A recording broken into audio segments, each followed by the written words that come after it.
माझा भाऊ आहे ना पुण्याला येणार होता, कारण की आम्हाला जायचं होतं इमॅजिकाला. आणि त्याच्यासोबतच आहे ना माझ्या मैत्रिणीला थोडीशी शॉपिंग करायची होती, त्याच्यामुळे आम्ही दोघं सोबतच गेलतो. आता दोघांच्या घरचा रस्ता सेम होता, त्याच्यामुळे ना सोबतच गेलो. त्याची शॉपिंग झाली, त्याच्यामुळे म्हणलं चला आता आहे ना आपल्याला लवकर आहे ना भाऊ येणार आहे, त्याच्यामुळे आपल्याला लवकर आवरावं लागेल. भाऊनी मला कॉल करून सांगितलं होतं यायला थोडासा उशीर होईल, त्याच्यामुळे काय तुझी प्लॅनिंग असेल ना ती पहिलीच करून ठेव. मग काय त्याच्यानंतर आपल्या रूमवर भाऊ पण आला आणि त्याच्यानंतर आपण म्हणलं चला आवरलंय सगळं, आता लवकर जावं लागेल. थंडी गुलाबी थंडी गुलाबी. आणि मेट्रोचा चांगला वापर करून आपल्याला लवकर जायचं होतं. आम्ही जर थोडंसं लवकर नसतो ना गेलो, मेट्रो आम्हाला सोडून निघून गेले असते. काका गार वाजायला लागले, दरवाजा बंद करा. चहा प्यायला गेले काय? तिकीट काढलं होतं आम्ही पुणे स्टेशनचं, कारण की पुणे स्टेशनवरून रेल्वे धरून आम्हाला जायचं होतं डायरेक्ट लोणावळ्याला. आणि त्याच्यानंतर जे नाही व्हायचं ते झालंच, आणि बसायची जागाच आम्हाला सापडणार ना. आता 2 मिनिटात गाडी निघणार होती. अरे कुठेतरी बसला होते, पण हे सुरू होईल भाऊ. नाही नाही नाही फर्स्ट ती पण. हे कोणता क्लास आहे? अरे मग ते बसायचं असं सर. नाही म्हणून कसं बसं करता करता आम्ही ना बसलो. कुठं बसलो ते अजून आम्हाला समजून नाही राहिलं आम्ही नेमकं कुठं बसलो होतो. पण आमच्या कमीत कमी तिकीट होतं, त्याच्यामुळे आम्हाला कसला लोड नव्हता. काय वाटतंय तुला? आपण चाललोय अर्धवट, बाहेर चालू असेल का नाही राईड? लवकर सांग. नाही चालू. अरे नाट तरी नको लाव रे. रेल्वे काय आपल्या ठिकाणावर जाणार नव्हती, त्याच्यामुळे नाही तिथं रिक्षावाल्या काकांना विचारलं किती रुपये घेणार आहेत. ते डायरेक्ट 1000 रुपये सांगत होते, त्याच्यामुळे म्हणलं नको, आपल्याला असं गेलेलं आहे ना बिलकुल नाही परवडणार. हा म्हणलेली ती म्हणलेली का तुम्ही ना बिंदास इमॅजिकाच्या दिशेला जा, आणि इमॅजिकाच्या दिशेला गेलो तिथं आता चालू आहे पाऊस, आणि इथं बी चालू आहे पाऊस. तर पावसामध्ये तुम्ही मला सांगा तुम्हाला कसं वाटतंय, राईड चालू असतील का नाही? नाही. एखाद्या ठिकाण जर तुम्हाला लोकेशनचं काही माहित नसेल ना, तर सरळ सिंपल तिथलं कोणाला पण लोकलला विचारा, ते बरोबर तुम्हाला रस्ता सांगतात. आणि त्याच्यासोबतच चालता चालता आम्हाला आमचे फॅन्स पण भेटत होते.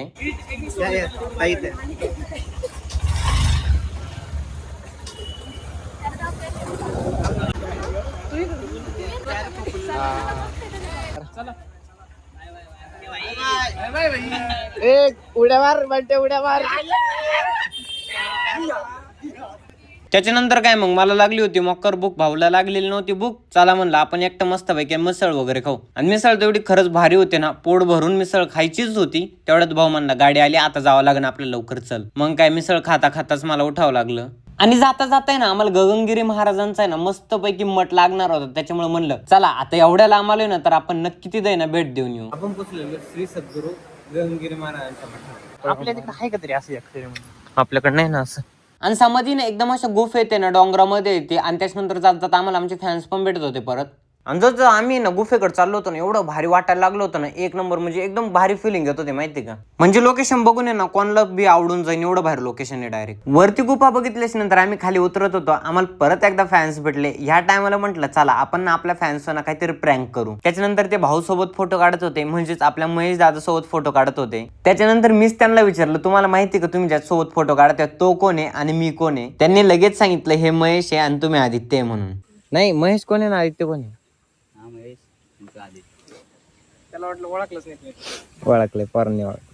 आणि हे मग एकदम मस्त फॅन्स होते बरं का, भेटून एकदम यांना भारी वाटलं. हे पण बरंच टाइम थांबले होते वाटतं ना, 15 मिनिटं झाले असेल ना? 15 मिनिटं झाले होते, ते येतच होते. त्याच्यानंतर मग आम्ही ना फायनली इमॅजिकाला पोहोचलो. आता आम्हाला इथं करायची होती भरपूर सारी मजा. विषय असा झाला होता का इथं ना आम्ही डायरेक्ट आलेलो नव्हतो, म्हणजे आम्हाला कोणता ना खर्च करायची बारी नव्हती. आपल्या महेशला त्यांनी स्पॉन्सर केलेलं होतं, आणि त्याच्यामुळेच ना त्याच्याकडे 2 तिकीट होते. मी पण आलो होतो त्यासोबत. आणि आता वॉटर पार्कला जायचं म्हणलं आम्हाला तिथले कपडे तर लागणार, त्याच्यामुळे आम्ही ते पण बाहेरून घेत होतो, कारण की आतमध्ये जर घ्यायला गेले ना भयंकर महाग भेटतात. दाना तुम पैसे छापितात हे बसच्या नावाखाली पैसे, आमच्या नावाखाली पैसे. आता छत्री काय, आता पाऊस येतोय का, पॉल चाललाय म्हणे छत्री छत्री. मेन गेट पासून आहे ना ते त्यांच्या इमॅजिका पर्यंत ना आतमध्ये घेऊन जातात. ते असते त्यांच्याकडे एक बस. पण नेमकं विषय असा झाला होता का भाऊला स्पॉन्सर केलेलं होतं तिथल्या फक्त आहे ना अम्युजमेंट पार्क मध्ये, म्हणजे वॉटर पार्कचं नव्हतं. आणि आता आम्ही एवढे महाग कपडे वगैरे बी घेऊन बसलेलो होतो. तर पब्लिक फायनली आता आम्ही पोहोचलो. गाणे बिने एकदम दन वाजू. आणि इथं बघू शकता तुम्ही केवढी मोठी बोट आहे. आपल्या याच्यात बसून या पाण्यात फिरू वाटत राहिले, पण फिरू नाही शकत आहे. एवढी मोठी ब्लॉगिंग मी फक्त माणसं नसल्यावर करू शकतो, कुणी असल्यामुळे हिंमत होत नाही. काय भारी. आता भाऊला केलेलं होतं स्पॉन्सर, याचा अर्थ त्याला व्हिडिओ पण करावा लागणार होता. आणि मग मी पण त्याला व्हिडिओ करायला मदत करत होतो. फायनली आपण एकदम मस्त त्या ठिकाणी बघू शकता. पाठीमागं किती मोठं बनवलेलं आहे. तर थांबण्यासाठी आता एक आपण मस्त फोटो घेणार. आलेला आहे फोटो. एक्साइटमेंट तर मला पण होती बरं का, पण माझ्यापेक्षा भावला लय होती. नुसता पळत होता, मला मोकरदम लावून गेला होता. फायनली हे कोणता म्हणजे जे बाबा सांगितलं त्यांनी, अलिबाबा अलिबाबा आहे आमच्या पाठीमागं.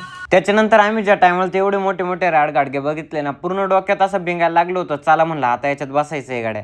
आणि मेन विषय असा होता, आमच्याकडे होते VIP तिकीट, म्हणजे आम्हाला ना कुठंच उशीर नव्हता लागत. आणि आम्ही 2च जण असल्यामुळे ना व्हिडिओ काढायला पण लय अडचण व्हायची. मग काय आम्ही एवढे व्हिडिओ पण आम्हाला घेता नाही आले. पण काही म्हणा, वॉटर पार्क पेक्षा इथं जास्त मजा येते बरं का. अरे गुतलं. हे जे हे प्रोफेशनल माणसं आहे बघा, किती निवांत जाऊन स्लोली बसतात. तर आमचे सगळे आमचे जर पोरं असते ना, त्या हत्तीच्या सोंडीवर जाऊन बसले असते. एवढे ते डेंजर गावाकडचे पोरं राहतात बघू. पण आता नाही बसता ना, त्याचा विषय हाच होईल. कुठे सर एक हत्ती रिकामा आहे, त्यात बसवा ना कोणला तरी. हॉटेल भाग्यश्री हत्ती आणलाय.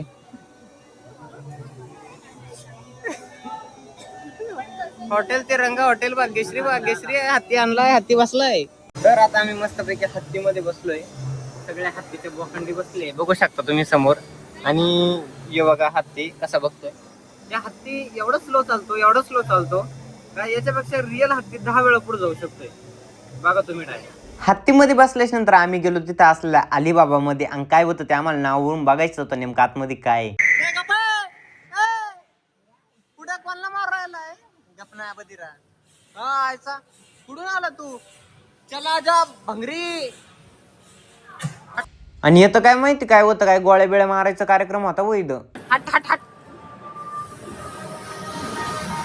भैया काय गनबिन दिली यांनी.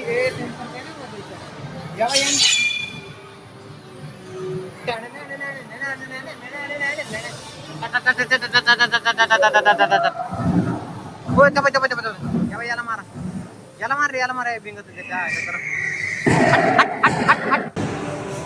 उतरून मारू का भाऊ, तू सांग. उतरून मारू का याला? उतरून मारू का सांग. हाणू का भाऊ एखाद्याला उतरून हाणू का? मला तू सांग फक्त. तिथं घाबरत नाही आपण कोणाला. मुरगेश भाई भाऊ, मुरगेश भाऊ खायचा आपल्याला. इथं मुरगेश आहे, आपल्याला मुरगेश खायचा भाऊ मुरगेश खायचा. मला एकदम लागलेली होती भयंकर वाली भूक. आणि त्याच्यानंतर एवढं सगळं बघितलं होतं मी, जे नाही ते घ्यायचा प्रयत्न करत होतो. भाऊ म्हणत होता अरे एवढं न घेऊ. हे बघ भाऊ म्हणलं, मला काही इथं कोणी मला ओळखत नाही, मला आहे ना पोटभर जेवू दे गाड्या. आता तुम्हाला आठवतं का लहानपणी पोंगे खायचं करंगोळीत टाकून? मी आज पण तेच करत होतो. म्हणलं थांबा थोडं लहानपणीची आठवण आली पाहिजे परत. जागा मग मला बघा काठी न गोंगडे घेऊ दे गिर मला भेजत. पण खरं सांगू का तुम्हाला, आपल्या गावाकडचं जे जेवण भेटतं ना, ते खरंच इथं तर बिलकुल नाही भेटू शकत. त्याच्यानंतर आम्ही भरपूर सगळे ठिकाणी फिरलो आणि ना भरपूर ठिकाणी व्हिडिओ काढताच नाही आले आम्हाला. प्रॉपर भिजलेलो आहे मी. आणि हे वरून पावसात आम्हाला उभं केलंय. पुढे बी जाईना, काहीच करेना. गेलं पुढे. आणि आम्ही ना एवढं फिरता आमच्या का होते ना VIP पास, त्याचा आम्ही चांगला फायदा घ्या. जिथं डबल जाता येत नव्हतं आम्ही तिथं पण डबल जायचो. आणि मग काय असं करता आमचा पुरा दिवस गेला. डबल बी जायचो आणि भरपूर ठिकाणी जेवण वगैरे सगळं मस्त केलं आम्ही. आणि सगळ्यात जास्त खरी मजा आहे ना, तर आम्हाला खरंच सांगू तर एवढ्या मोठ्या याच्यात जाण्यापेक्षा एवढ्या छोट्या गोष्टींमध्ये जाऊनच ना सगळ्यात जास्त मजा आलेली होती. चला भावा बहिणींनो, इथपर्यंतच व्लॉग होता. व्लॉग आवडला असं नसन आवडलं तरी बी लाईक करा आणि सबस्क्राईब करून घ्या. आणि इंस्टावर पण आपल्याला आहे ना आदित्य डेरे सबस्क्राईब फॉलो काय असेल ते सगळं करून घ्या. आणि पुढचा व्लॉग आपण कुठं केला पाहिजे कमेंट करून सांगा.